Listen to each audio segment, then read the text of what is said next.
అడ్డం రాకండి ఒక్క సెకండ్.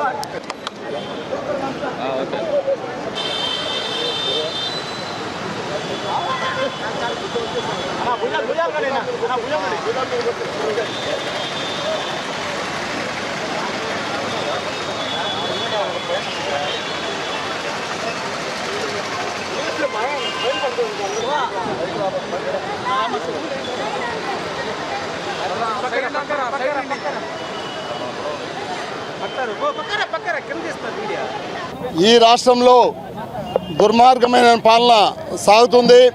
అటు జగన్మోహన్ రెడ్డి కానీ నెల్లూరు పోరంబోకు అనిల్ కానీ ఓడిపోయేదాకా నల్లని గుడ్డలతో ఉంటానని చెప్పి అరగుండు అరమేశంతో నేను శపథం చేయడం జరిగింది.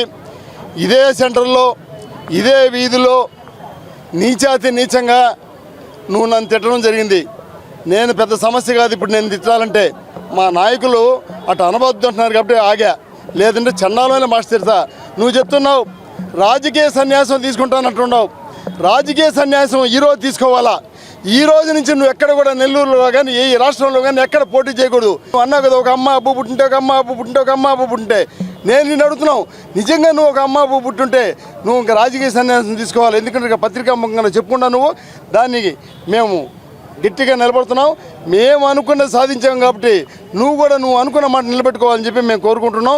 పొంగూరు నారాయణ గారు రాష్ట్ర చరిత్రలో నెల్లూరు సువర్ణాక్షరాలతో నిండిపోయేటట్టుగా 72,469 ఓట్ల మెజార్టీతో నారాయణ సార్ గెలవడం జరిగింది. అటు చంద్రబాబు నాయుడు గారు గెలవడం జరిగింది. వారిద్దరి గెలుపుకి చిహ్నంగా ఈరోజు నల్లని దుస్తులు వదిలి ఈరోజు నా క్రీమ్ గుడ్లు వేసుకున్నా అని చెప్పి తెలియజేస్తున్నా. ముందుగా నా కుటుంబం అష్ట కష్టాలు పెట్టేదానికి కారణం పోలిపోయిన అనిల్ కుమార్ యాదవ్. అయితే ఆ కష్టాల్లో నాకు వెన్నంటుండి తోడుగా నాకు సపోర్ట్గా నిలిచిన మీడియా ప్రతినిధులందరికీ, మీడియా సోదరులందరికీ నేను తల వంచి నమస్కారం ఎన్టీఆర్ సాక్షిగా తెలుపుతున్నాను. ఈరోజు నాకు అవకాశం వచ్చింది. 2.5 సంవత్సరం క్రితం దొంగ ఓట్లతో దుర్మార్గంగా అడ్డదిడ్డంగా మున్సిపాలిటీ ఎలక్షన్లో 100కు 100 అని గెలుచుకున్నానని మీసం తెప్పిన అనిల్ కుమార్ మీద మా ఆయన సవాల్ విసిరాడు. నువ్వు ఓడిపోయేంత వరకు, చంద్రబాబు నాయుడు గారు ముఖ్యమంత్రిగా అయ్యేంత వరకు, నెల్లూరులో పొంగూరు నారాయణ గారు గెలిచేంత వరకు ఈ నల్ల బట్టలు ధరిస్తానని శపథం చేశారు.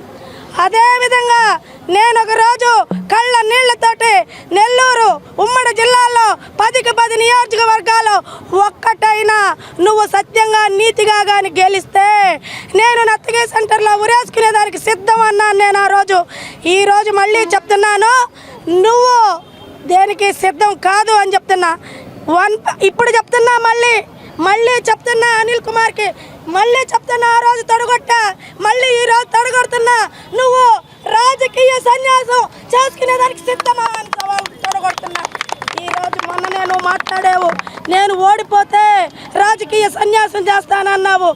1%, 2% కాదు, 100% తెలుగుదేశం. నువ్వు గుండు 0 వైసీపీ. ఇక తోక ముడుచుకొని నువ్వు రాజకీయ సన్యాసం పుచ్చుకోవాలి. ఈరోజు మా ఆయన మగోళ్ళలాగా 2.5 సంవత్సరం గుండు మీసాలు లేకుండా నల్లగుడ్డలతో దీక్ష పెట్టి ఈరోజు ఎన్టీ రామారావు గారి సాక్షిగా వాటిని విసర్జించడం జరిగింది. ముందు నీకు పోయే రోజుల దగ్గరని మళ్ళీ చెప్తున్నా.